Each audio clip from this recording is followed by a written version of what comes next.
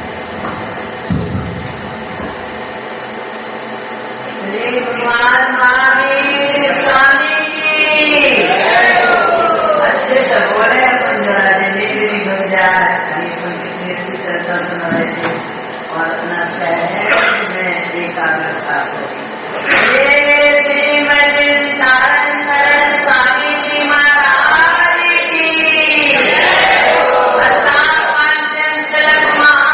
महोत्सव की